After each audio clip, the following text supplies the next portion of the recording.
What's up, everybody? We're back with another video. Real quick, I want to say thank you to everybody that's been checking out the videos. I hope the information is helpful to you.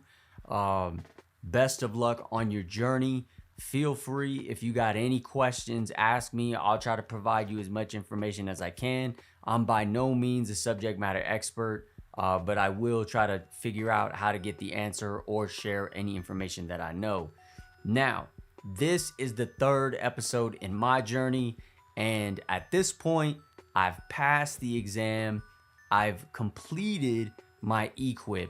So it was a little weird because the last time I did this about 3 years ago, my E-QIP, which was essentially your background investigation, and my PT, or not my PT test, my medical opened up at the same time. So I kind of did those in tandem. This time, however, I got the E-QIP, and then I got, shortly after that, I got my structured interview scheduled. I still don't have any medical opened up yet. I think they were waiting on my background check, but I went ahead and started that.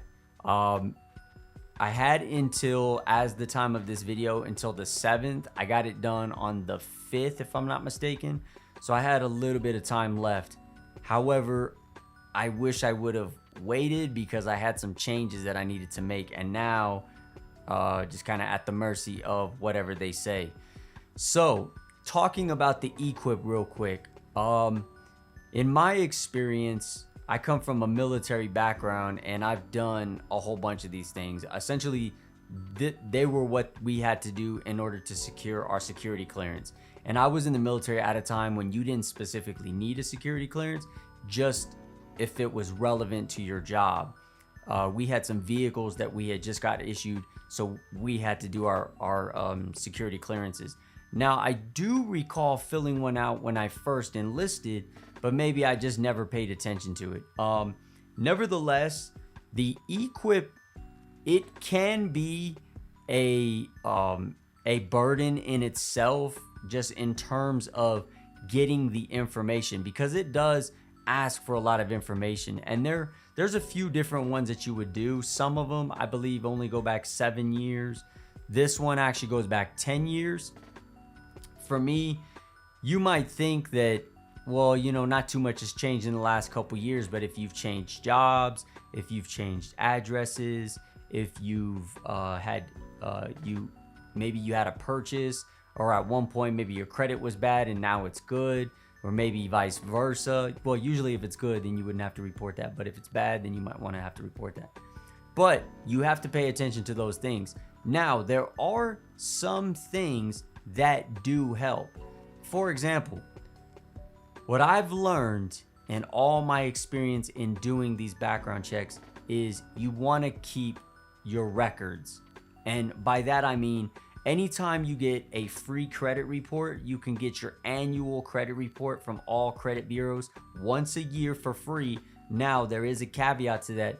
I think a couple of them are actually allowing you to get a weekly credit report, whereas before it was just once a year. And then I think one of the other ones allows you to get 5 within 1 calendar year. So that's pretty cool. But the reason that's important is because it will have almost all of your addresses going back 10 to maybe 15 years. I mean, it had addresses I had when I lived like years ago. But I was appreciative of that because, me, I have a forgetful memory. So some of these addresses, what was the name of that street?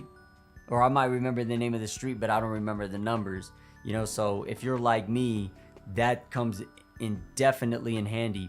Another thing is, if you're a service member, when you filled out an E-QIP, it goes to the same agency. So what you'll see is it will have, sometimes it will still have references from the last time you filled one out.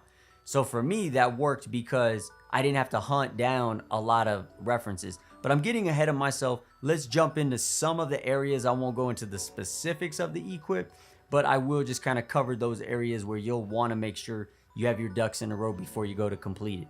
So number one, your personal data, you know, that's pretty self-explanatory. A lot of that doesn't change, but hand in hand with that will be addresses. If you haven't lived somewhere, oh, excuse me, I burp a lot on these. If you haven't lived somewhere for a year, you'll have to put your previous address. If you haven't lived somewhere for 5 years, you'll put your previous addresses. And then somebody that knew you at that address. That's why it's important to keep those. Keep that Facebook, because co-workers that you had, hey, I remember them when I lived over here. You might not have lived in the same neighborhood, but they knew you when you lived there. So that's relevant. So you'll want to, hey, can I put you down as a reference real quick? Boom, got it, good to go. Another thing, so you'll want your addresses in line. You can get that from your credit report, your friends. You can pull that probably from your Facebook or wherever you communicate with those friends. Maybe LinkedIn, another great resource. Places of work, those W-2s that you've had, but also on your credit report will show your employment. I believe it shows your employment history. Don't quote me on that. But your tax returns definitely do, because you know you get your W-2s. So that's something that comes in handy. Schools that you went to. There was a point in time when I had to list my high school and I had to put down people I remembered from high school. Now I'm much older and I don't have to do that. So that's really nice. Then of course you'll put your finances down. And here's where I say you want to explain, because they're going to look at your credit report and they're going to ask those questions. And from everything that I know, as long as you identify that you have taken steps to mitigate the problem and it's not a largely gross amount, then I think you stand a better chance of it not flagging you for being unfavorable. Then, of course, the obvious stuff, criminal background, if you have any driving offenses, drug offenses, things of that nature. Another thing I want to touch on, if you have family members or even yourself, maybe you were naturalized, so you maybe had a green card, or you have a family member that was deceased, you have to identify those things as well. You have to identify a good portion of your immediate living family members, because they're going to look at all that stuff. They're going to look at where do they live. They might do an investigation from your family. So you want to have those things ready to go. So when you fill it out, it might take you an hour or two, but it should go relatively quick if you have all that pertinent information. And you don't have to provide copies, but you do have to provide specific details, names, possible addresses, phone numbers. Sometimes they ask for emails, but I believe that's optional.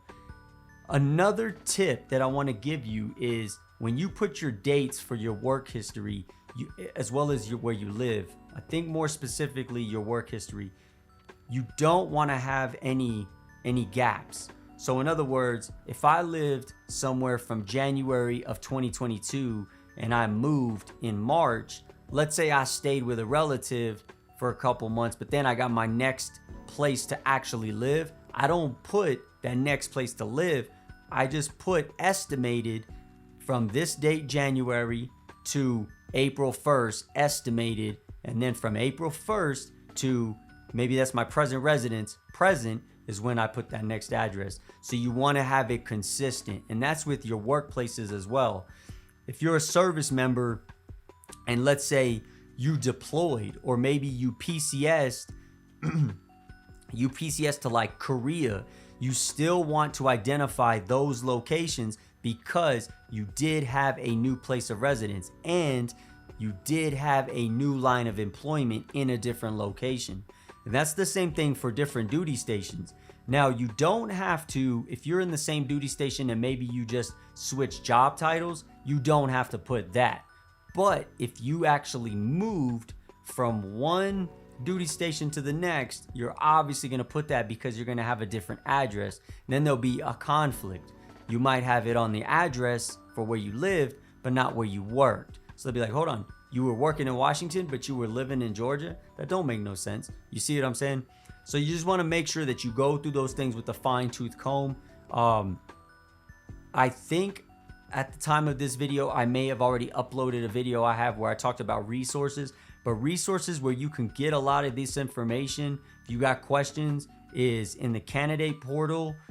There's the FAQ, and it actually has articles of like frequently asked questions. And then another great resource is Border Patrol applicant subreddit on Reddit. You go there, ask your E-QIP questions, and there's a lot of good information there. Additionally, if you're in the process, you should have gotten a couple emails from a gentleman, Kevin Cannon, I believe his name is. He sends out these emails for an invitation to essentially a webinar, where today they did one at the time of this recording that was about the academy. They're going to be doing another one in a couple weeks about the hiring process, and they're going to have everything from the medical team to E-QIP personnel to polygraph examiners to recruiters. So any questions you got, you know, if you don't have that email, reach out to me. I'll shoot the gentleman's name in the description of the video. You can send him a message, get on his email, and then, you know, he'll send you that information if you're going through the process and you got plenty of questions. I hope this video was informative. We're still moving along, still chugging. Got my interview coming up later in the month, I believe, in the next couple weeks. I'll do another video to update you at that point, and then hopefully from there we'll do the medical. All right, best of luck to you on your journey. Hey, do me a favor, like the video, subscribe, but more importantly, leave your comments and your feedback about your journey too, because if you're on the announcement like I am, 23-4, maybe we'll see each other at the academy. All right, till the next one, y'all, peace.